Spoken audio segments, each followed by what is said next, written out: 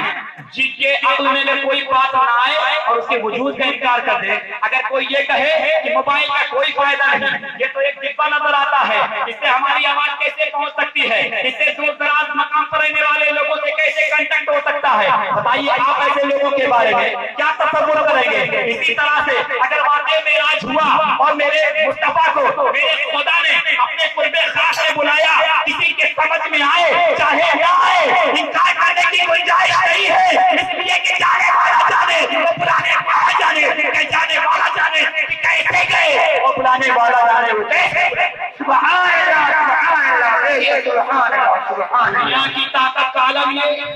دنیا ہی نے بجلی کا ایجاد کیا. بجلی کی رفتار کیا ہے آپ لوگوں کو جانتے ہیں؟ سائنس جو پڑھتے ہیں انہیں معلوم ہوگا کہ 660 سیکنڈ میں بجلی کی رفتار یہ ہے کہ پوری دنیا کو گھوم کر کے پھر اسی جگہ واپس آ سکتی ہے. 660 سیکنڈ لگے گا پوری دنیا کا چکر لگا کر کے اسی جگہ کا تار پھر واپس لایا جائے تو واپس آ جائے. آپ ذرا غور کریں، یہ دنیا کی طاقت کا عالم یہ ہے، دنیا کی ایجاد کا عالم یہ ہے کہ وہ ایک ایسی چیز ایجاد کیا کہ ساری دنیا کا سیر کر کے منٹوں میں یا چند سیکنڈوں میں ساری دنیا کا سیر کر لے. ہم اس کا انکار نہیں کر سکتے. کیا اللہ رب العزت جو قادر علی الاطلاق ہے، جو ہر ممکن پر قادر ہے،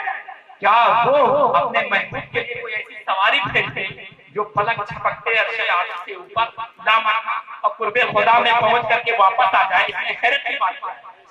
کیا حیرت کی بات ہے؟ آپ ذرا غور کریں.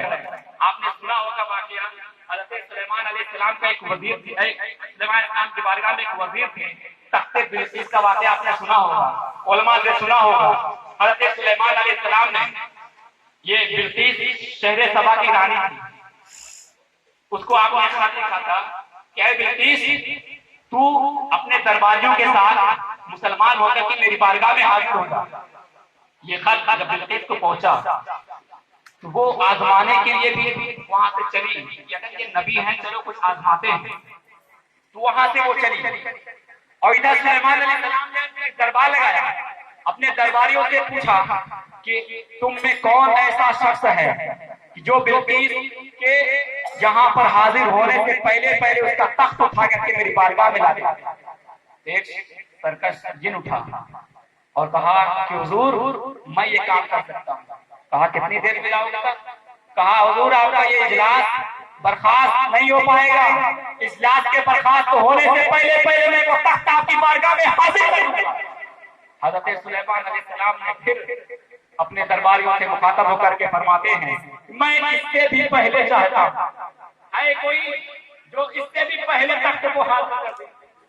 تو آپ کے درباریوں میں ایک کے اندر اپنے قرب خاص میں بلا کر کے واپس کر دیا۔ کون سی میرے ملت کے نوجوانوں، یہ خدا کی قدرت ہے، اس میں ہمیں اور آپ کو کیا مجال کہ ہم اس قدرت کا انکار کریں۔ اللہ تعالی ہم سب کو سمجھنے کی توفیق عطا فرمائے۔ واقعہ معراج کو اگر علمی نقطۂ نظر سے دیکھا جائے، علمی نقطۂ نظر سے، تو اللہ تعالیٰ نے کیا فرمایا؟ سبحان الذی اسری بعبدہ۔ تو سبحان الذی میں الذی اسم موصول ہے آیا، اور یہ علماء حضرات سمجھ سکتے ہیں کہ ہر اسم موصول کی پہچان اس کے سرے سے ہوا کرتی ہے۔ ہر اسم موصول کی پہچان اس کے سرے سے ہوتی ہے، اور یہاں پر اسم موصول الذی ہے اور اس سے مراد خود اللہ کی ذات۔ اسم موصول سے یہاں پر مراد خود اللہ رب العزت کی ذات گرامی، اور اس کا صلہ کیا ہے؟ الذی، سبحان الذی اسری بعبدہ، یہ اس کا صلہ واقع ہے۔ اور جانے والے کون ہیں؟ معراج پہ میرے مصطفیٰ جانے رحمت ہیں۔ تو پتا چلا کہ اللہ تبارک و تعالیٰ نے یہ قرآن پاک میں فرمایا کہ اگر میری قدرت کو سمجھنا ہے، میری معرفت حاصل کرنا ہے، تو میرے پہلے مصطفیٰ کو سمجھنا پڑے گا، میرے مصطفیٰ جان رحمت کی حقیقت کو سمجھنا پڑے گا، تب میری حقیقت کو تم سمجھ پاؤ گے۔ اس لیے اے میرے ملت کے نوجوانوں، اگر تمہیں خدا کی معرفت حاصل کرنی ہے تو پہلے مصطفیٰ کی معرفت حاصل کرنی پڑے گی۔ بغیر مصطفیٰ کی معرفت کے خدا کی معرفت نہیں مل سکتی ہے، بغیر مصطفیٰ کے رضا کے خدا کی رضا نہیں حاصل ہو سکتی ہے۔ اس لیے کہ بغیر مصطفیٰ کے راضی ہوئے خدا راضی نہیں ہو سکتا ہے۔ خدا کی رضا چاہتے ہیں دو عالم، خدا چاہتا ہے رضا محمد۔ بے عشق مصطفیٰ، بے عشق مصطفیٰ عبادت بھی حرام ہے۔ یعنی اگر اللہ کے نبی صلی اللہ تعالیٰ علیہ وسلم کے عشق کے بغیر عبادت بھی کیا جائے تو وہ بھی مقبول نہیں ہے۔ بے ان کے واسطے کچھ خدا عطا کرے، بے ان کے واسطے کہ خدا کچھ عطا کرے، ہاشا، غلط یہ ہوس بے بسر کی ہے۔ آپ ذرا غور کریں، اللہ کے نبی صلی اللہ علیہ وسلم کے معجزہ کا انکار کرنے والوں اور یہ واقعہ معراج کا انکار کرنے والوں، سنو، آج سے کچھ سالوں پہلے آپ نے سنا ہوگا کسی امریکہ نے اور روس والوں نے ایک اپولو کے ذریعہ سے، کچھ نے ناسا کے ذریعہ سے جب پہلی بار چاند کا سفر کیا تھا، پوری دنیا میں کوہرام مچ گیا تھا۔ ان امریکہ والوں نے اور ان روس والوں نے بڑی ترقی کی ہے، بڑا حیرت انگیز انقلاب برپا کیا ہے۔ انہوں نے چاند کو بھی مسخر کر لیا ہے، چاند پر بھی فتح مندی کا پرچم لہرا دیا ہے۔ پوری دنیا میں یہ کوہرام نہ مچ گیا تھا، مگر ذرا غور کیجئے کہ آج وہ امریکہ اور روس جو اپنے اس پرواز پر تکبر اور غرور کر رہے تھے،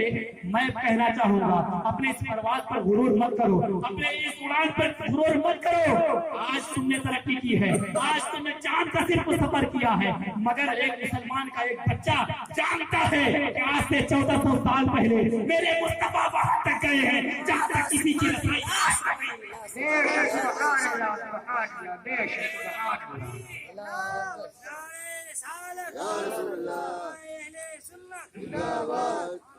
میرے مصطفیٰ جان رحمت صلی اللہ علیہ وسلم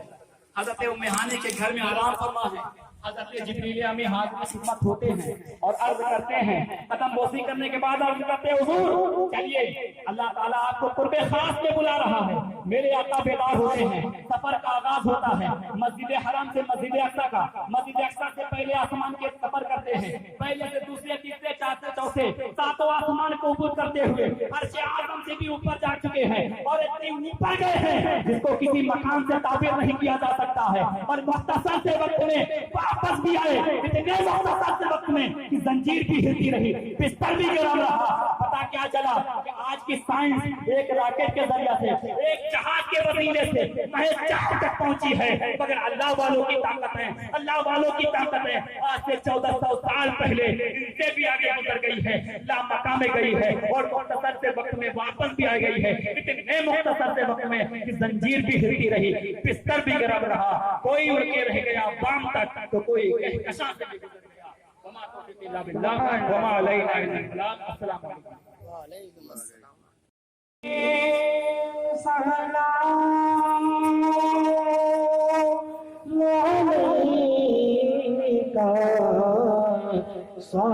صلوات اللہ